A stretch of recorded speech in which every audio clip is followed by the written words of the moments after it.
This is an exclusive. Suzanne Emma, the wife of famous actor Emeka Ike, is speaking to the press for the first time in her life. Her husband has made heavy accusations that she has withheld his children from him, that she has crippled his businesses, that she has attacked his career, and insinuated that people are after his life. She reached out to me to tell her side of the story. Incidentally, a few weeks ago, I had confirmed Emeka as a guest, but couldn't schedule it because our season recordings were ending. Emeka was invited to talk to me and he agreed. Unfortunately, at the last minute, he had another engagement and he has said he will make it again. But today, we have an emotional roller coaster of a conversation with Suzanne, his ex-wife, and their son, their first son, Michael. Whatever you think of this story, it is going to shock you. It is going to shock you deeply.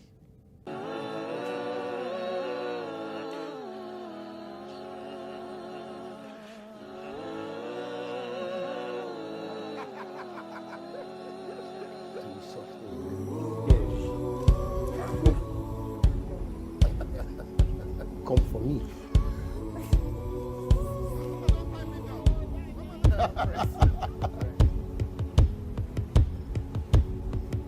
Thank you so much for joining me.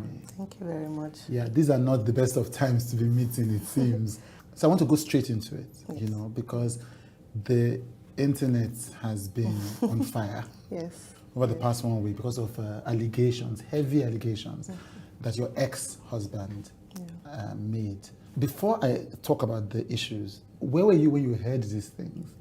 It was early in the morning. Yeah. I just woken up and I saw a message from my sister, you know, and it was like, just be calm, he's at it again, you know. And then going into the message and seeing the same thing that has been going on for the past 10 years. And I just like, this is it, I've had enough. You know, I need to put an end to this, you know, because I feel like I kind of ran out of an abusive relationship, but I'm still under abuse for the past 10 years because I've tried to move on with my life. I've tried to build my life from scratch, you know, but this person just keeps going to the media space to bash, you know, defame me and cook up lies and just say things that never existed or, you know, something that he has built up on, you know. So I just decided it's time to speak up. This is the first time that you're ever speaking up on this issue in the media, isn't it? Yes, it is. Yes. What we remember from this marriage as the public is, either in 2016 or 2017, we know that Emeka Ike was in court with you, begging you not to go. Yeah, the news that we heard was that he knelt down in court and begged you, and his friends knelt down in court and begged you. No, that never happened. That never happened? Yes, that never happened. In court, he would always say that he would do the right thing. He would come to my family, you know, and we would discuss and everything. And, you know, they'll tell us to go back and do that. And they will adjourn the case. The next adjourned date, we come back, they ask me, did he come to you? I would say no, because that never happened. Right. You understand? In fact, if I may say, in court, he had actually told me and said, who wants you back? And I had pointed out to the judge, and the judge had said that he heard him. You know, so it was all a facade, you know, because he just wanted to look good and to stretch the court proceedings more than it should have been done. There was never any day. His friends did reach out, you understand, but they were not in court. Nobody knelt down in court to beg me. So you say that you survived an abusive marriage, you know? Yeah. What do you mean exactly by that? Okay, so what was the abuse? It started off as verbal. It started off as mental torture. It started off as psychological. Started off as financial, you know, financial abuse because I was not allowed to work. You understand? He didn't allow you to work? He didn't allow me to work. Actually, I wanted to be an actress. That's why I became his friend. I was modeling at that time. I just come out of secondary school. I was 18. Yeah. And then I met him along the line, and I wanted to be, someone who would put me into the industry and all that. And he categorically told me that I wouldn't act because it would destroy our relationship. Because at that time, we had gotten into a relationship, And he said he was planning to marry me, and the tabloids, then it was newspapers, so they'll talk about him, talk about me, and it will break the relationship or the marriage, So he told you not to become an actor, yes, because of the relationship? Yes, he did say that. He even stopped my modeling career. In fact, I had been approached by an agency to be sponsored for Miss Nigeria at that time. This was 1999. He also refused. He said he couldn't handle me crying if I don't win, things like that. And I had to go back to the agency to say my family didn't want me to do it. And then I went to my family and said the agency dropped me. That was because I didn't know what to say to them, because he was saying, no, that I won't do it. You met him when you were 18? Yes. You got married when you were 19? No, we didn't get married till I was, I think, 23. Going on 24. Right. I was already pregnant with our second child when we got married. In fact, I had to be the one to speak out, like, you need to do something because this is our second child. So I was already heavy, and I regret it. Why? Yeah, because even during the wedding, he came late from the state he was shooting at that time. They never blessed us. It was his older sister's husband who has stood in, and the wine changing and blessings and all that was done. All through, when we had collected the list from my uncle and given to him, and we were preparing on our side, and I was always calling him, oh, are you, in tune with your family on the list to get everything? His family came empty-handed. They didn't bring anything. Even in family would always laugh at me at my back and say, I married myself. Wow. It was always a case of, oh, she wants to marry a star, and she has to work for it. And I did. I slaved for that family. Everything that they wanted to do, I was a designated driver. Everything that they wanted to do, I was the one who was always doing things for them. I was doing it on my side because of love, because this was my family. As long as, you are my friend or you are my husband's people, you are my family, because my mom was a single parent, you understand. I come from a very humble background, but not that humble, you understand, because my mom strived, she worked hard to take care of her kids, but she protected us. And she brought us in this very close-knit, very loving home that, we grew up in. And so I always felt like every family is like that, you understand. So the question is, somebody would wonder about is, why did you go ahead with the wedding despite all that disrespect? Him waiting for about 5 years into the relationship, his family not paying the bride price, him coming late. Obviously there were signs. Why did you go ahead? I didn't see the signs as signs. You understand? I didn't start, in hindsight, I wouldn't even date him. You understand? But then at that time, he was my first everything, first boyfriend. I just came out of secondary school. I just came out of not knowing, anything. I think it was when I got to be 24 that I started understanding that this is not right. This is not how I should be treated. I now started seeing that, I wouldn't accept some things, that kind of thing. And that's why I said I regretted, even doing that. Yeah. And it was until I was 28, 29, going into my 30s, I started fighting back. Right. And then it's now escalated from, verbal and all that, and then it became physical. Right. You understand? And then still, even with that, people would say, oh, it's a man's world, and I didn't think of myself, but until the last time that he did beat me up and I was almost paralyzed, that was when I decided that I need to go. But still, I stayed 2 more years after that, but... He beat you until you were almost paralyzed? Yes, he did. Yes, he did. We had gone out with the kids and we came back, and I was changing my daughter, and he saw, her nappy rash, and it was a bad nappy rash, and He was all over the place, angry and all that she'd been molested. And I said, how? This is nappy rash. And he was going on and shouting, who did I give his daughter to, this and that. And they need to check her and everything. And I tried to calm him down that this is nappy rash. I use Vaseline instead of powder. That's why it's so red, you know, that kind of thing. And he was going on, and I was like, okay. And at that point, I was getting upset, you know, like, you can't be doing this. And then I was like, okay, give me money, let me take her to the hospital and let's get her checked. And then he hit me, you know.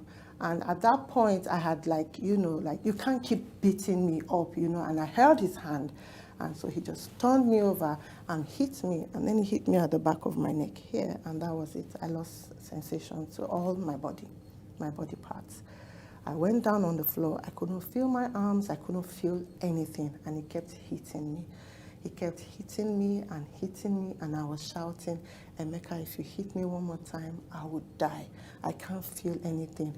I was only seeing the stars. So when he hits me, it goes poof, you know, that kind of thing. And that was only what I was saying. I could talk, I could hear, I could see, but I couldn't feel. This was in front of our kids. This was in front of his PA at that time, Debola. And I was, you know, trying to move my body. My body wasn't moving, you know. So when he realized himself, he got up, he walked out of the house. And I was there for like 10, 15, 20 minutes, I don't know. I was still trying to move my body. And then I felt this sensation all over, like a million pins, you know, poking me, pricking me and everything. And I think the nerves were beginning to connect or something, you know. And then I got up. And that was when I saw the boy, Debola, peeping from the door. I guess he had told the boy to come and check if I died. You know, that kind of thing. And then I spoke the boy's name. I said, Debola, and the boy ran out. I think he didn't want to come close so that they don't say he's the one that killed me or something. And then I heard his car drive off. And I picked my children and I ran to a friend's house.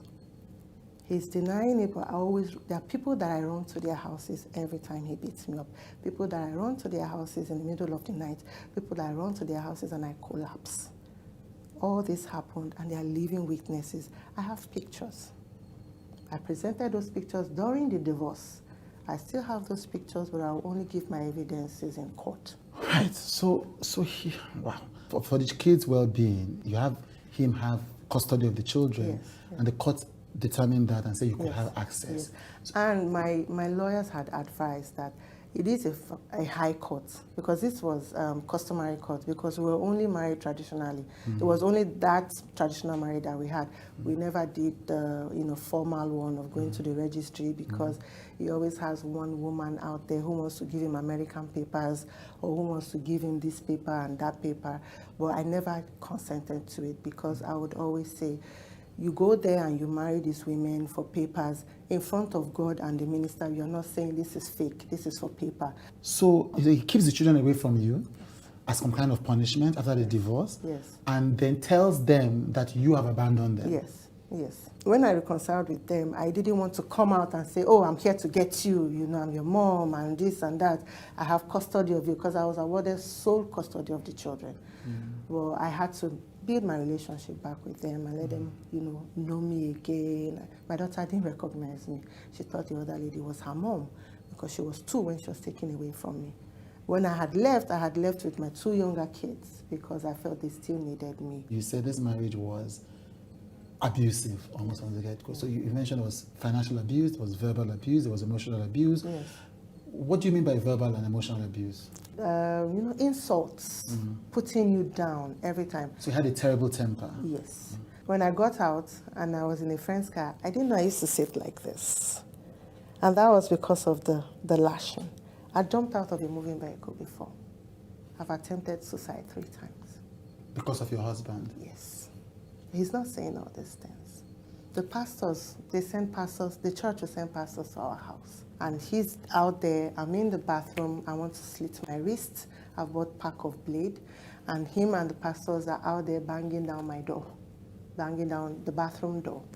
You understand? Because it was, somehow I preferred physical.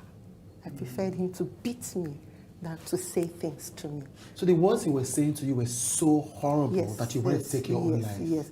He would describe you in like you are an imbecile. He would describe you like you are not worth anything. And when did the physical violence start? That started, like I said, when I started fighting back. Because, and I think he did feel that I was growing wings and I needed to be, clamped down. So that was when it started. There was a time we went to the hospital, my child was sick, and we didn't have money, and I was trying to negotiate with the hospital if they could, treat the child and we'll pay later. And it was taking a little bit of time, and he just came in and was yelling at me, "You're a fool, you don't know how to do things. What, all these people, you can't even talk to them. Who are they? They are beneath you, and you're allowing them to do this and do that." And I got upset. I was like, "Why are you being a jerk?" And excuse my language. And I went off into the car to sit down, and immediately he was coming into the car. His punch was the first thing that I was seeing on my jaw. Right in front of people in the car park, so things like that. You dare not speak back. You dare not look him in the eye and talk when he's at it. It was always, you have to do this, you have to do that. I made you. You made me. I was 18. I was pregnant with 2 of your kids when I got into the university. Yeah, I'm grateful for that, you understand, but that didn't mean that I have to be under you. I needed to be somebody of my own. I needed to have my own path in life. But he wouldn't accept anything. Right. He wouldn't accept anything. The house, he said, he's claiming that he built for my mom. He didn't build her any house. My mom's house was built in the 70s. How old was he in the 70s? Right. She was renovating, and she was doing the back, And as a son-in-law, yes, he did give her a gift, you understand, which we're grateful for, you understand. But he never built a house for her. He keeps blowing things out of proportion, you understand. And then the school he's claiming about, I mean, we didn't spend that much money. So you spent 450 million naira went down the drain. That's the new amount now. It used to be 100 million. Now it's 480 million. The school didn't cost us that much. We were still owing the owner of the house. We had leased the building for 10 years because it wasn't really completed, and we're going to complete it and do other things and then make it suitable for a school and all that. But we didn't even complete the building, you understand. So, we wouldn't have spent about 30 million, 20 million, but for publicity's sake, at first he was claiming it was 100 million.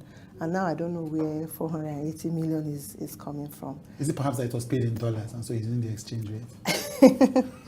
No, okay. It wasn't. So the school thing, so he says that you took his school. Let's take the allegations one after the other. Okay. He says you took the school from him. Is that true? I left in the middle of the term. Right. I left in October. The school ran till full term, and they were dispersed. I don't know. I was not in the picture. So you don't know what happened to this school? I don't know what happened. I only found out that he didn't resume the school in January, and he had moved with the children to Abuja. Right. So I never knew. About this school. I don't know. Then he says that he went to the UK, to the US with a luggage, and by the time he came, you had swept everything clean from him. Okay. So at that time, we didn't have money. Okay. The landlord had kicked us out of the house. The time we were given had come to an end. Right. So we decided to move some things to the school compound because we still had space, we're still building, it was not filled with children and all that, so we had space. So I moved some things into the school compound, and I was living with his mom. I was sleeping on the floor with my kids in his mom's small apartment. You understand? So I'll come from Isolo to Magodo every day to run the school. So that's where the move is coming from. You understand? But at that time, I had planned to leave. Okay. So he traveled, but he was within Nigeria. He traveled to. Okay. So when I was moving, I selected my things and kept them aside with my 2 younger children. Right. You understand? Yeah. So when he landed and he called me to tell me he had landed, and I said, I've moved out. And he said, is that what you want? I said, yes. He said, let's keep it quiet. I don't want anything in the media. I don't want to know anything. And I said, okay, no problem. And I've been keeping quiet for 10 years. He has been the one doing all the talking right now, He says that you assaulted his mother. Yes. Is that true? No. What happened? That's quite the opposite. Okay. So I just given birth to our last child, and his mom, was coming to help out. And his mom will come Monday to Friday. She leaves on Friday that she must go to church. She must attend her church. So my mom comes Friday to Monday. My mom will leave in the morning on Monday morning. There was this one day his mom accosted my mom as my, we're all out there in, talking and laughing and all that. My mom then picked her bag and said she was leaving. And by the time she got into the middle of the compound, his mom jacked my mom's clothes and was shouting and saying my mom has stolen her son's money again. My mom should give her her money. She needs her money. She wants to do things. She can't do anything. And my mom is here stealing her son's money. And she tore my mom's clothes, and my mom was naked. And my mom was like, can you find your son's money on me? My mom emptied her bags and everything, and, trying to say that I don't have any money on me. Which money have I stolen? You understand? And I got upset and I told her, Mommy, I am tired. I am tired. You can have your son back. And I picked my kids and I left.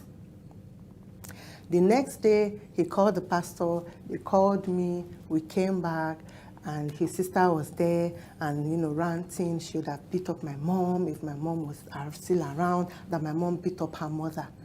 And I was like, I don't understand. And she said, yes, that's what they are saying.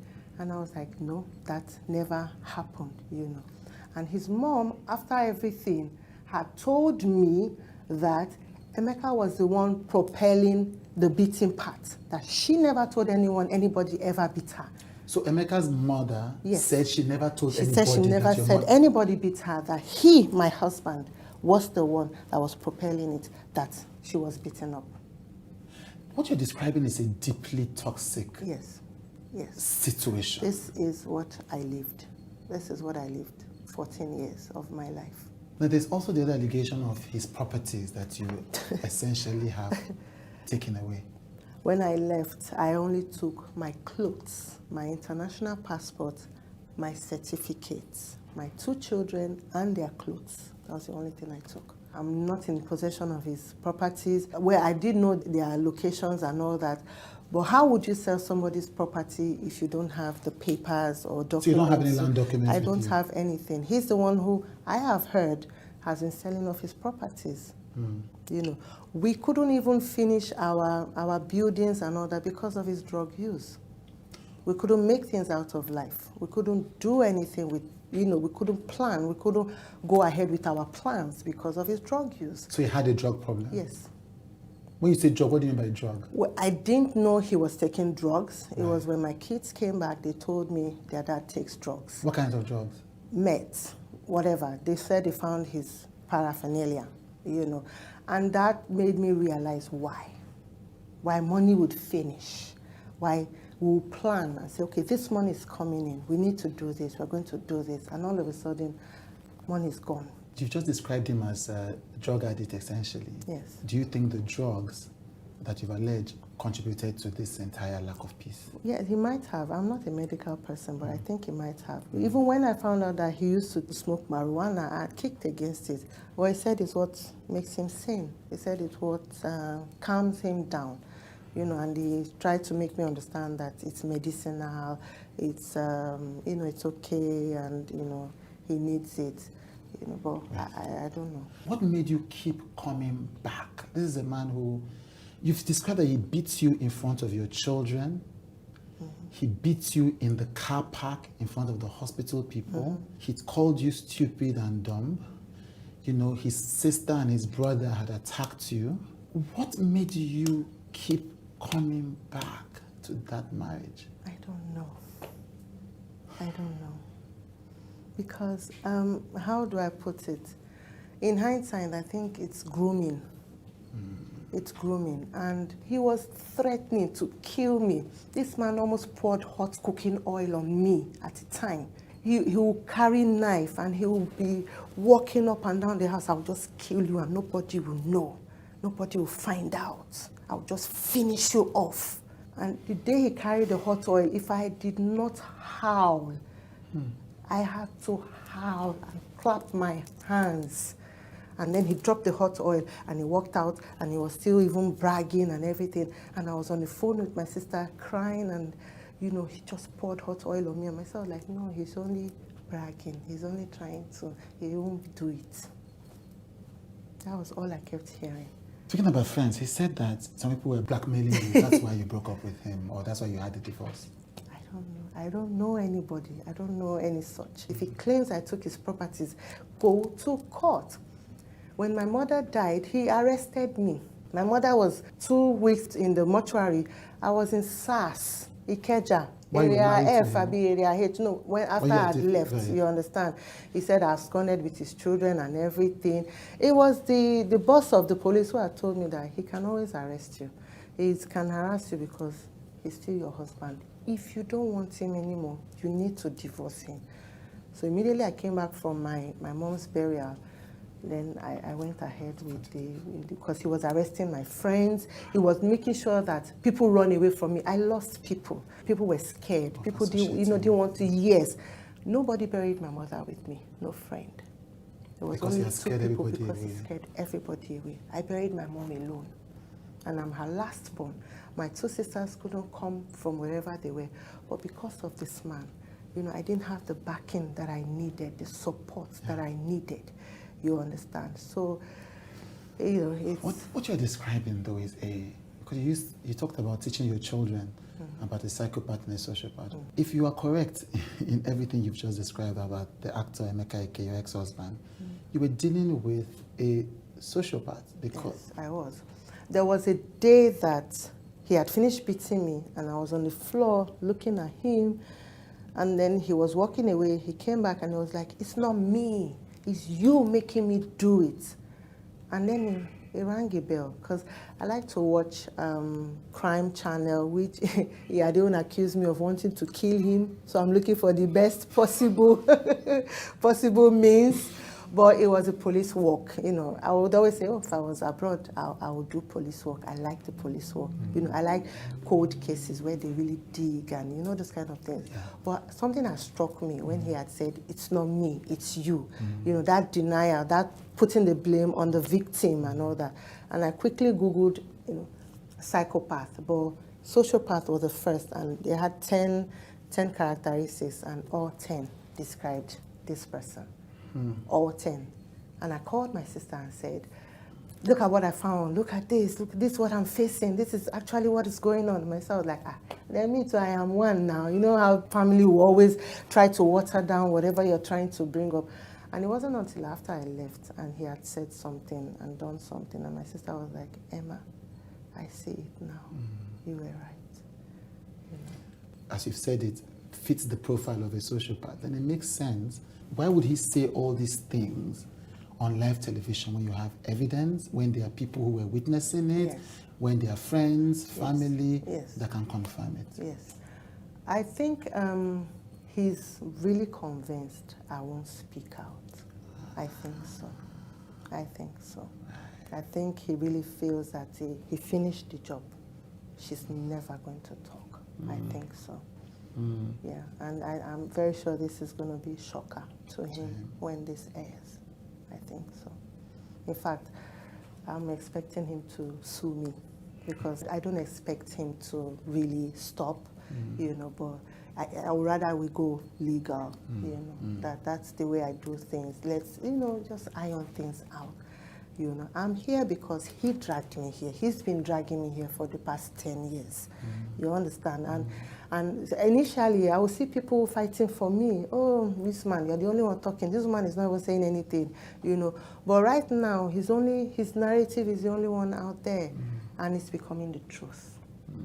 You understand? And I needed to speak out, you know, for posterity's sake. Yeah. You understand? Yeah. Yes. What I've been through is something I would never wish my enemy. It's something that I would never wish the devil himself.